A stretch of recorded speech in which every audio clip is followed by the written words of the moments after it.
उत्तराखंड की पहली मिलेट नीति पारित, कमिश्नर और डीएम के अधिकार बढ़े। मुख्यमंत्री पुष्कर सिंह धामी की अध्यक्षता में मंगलवार रात्रि हुई कैबिनेट की बैठक आयोजित की गई, जिसमें राज्य की पहली मिलेट नीति सहित कई प्रस्ताव पारित हुए। वहीं कमिश्नर और डीएम के अधिकार भी बढ़ाए गए। अब आपदा पुनर्निर्माण कार्यों के लिए कमिश्नर अब 1 से 5 करोड़ रुपए तक के प्रस्तावों की वित्तीय स्वीकृति दे सकेंगे।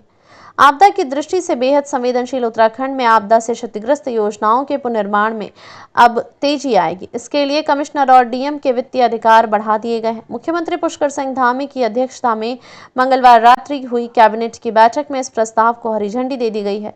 आपदा पुनर्निर्माण कार्यों के लिए कमिश्नर अब 1 से 5 करोड़ रुपए तक के प्रस्तावों को वित्तीय स्वीकृति दे सकेंगे। पहले उनके पास 20 से 50 लाख रुपए तक के प्रस्ताव की स्वीकृति का अधिकार था।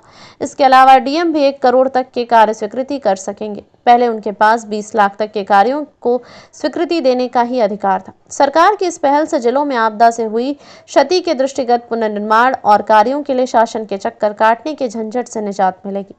कैबिनेट ने किसानों को मोटे अनाज के लिए प्रोत्साहित करने के लिए पहली मिलेट नीति के अलावा कीवी नीति, ड्रैगन फ्रूट योजना समेत अन्य कई प्रस्तावों को स्वीकृति दी है।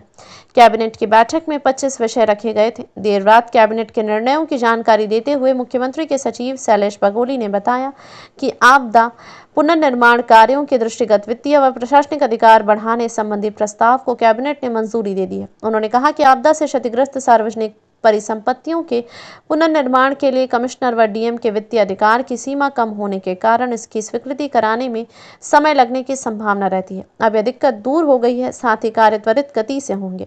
ये भी हुए निर्णय। कक्षा 1 से 12 तक के विद्यार्थियों को अब पाठ्य पुस्तकों के साथ कॉपियां भी मिलेंगी।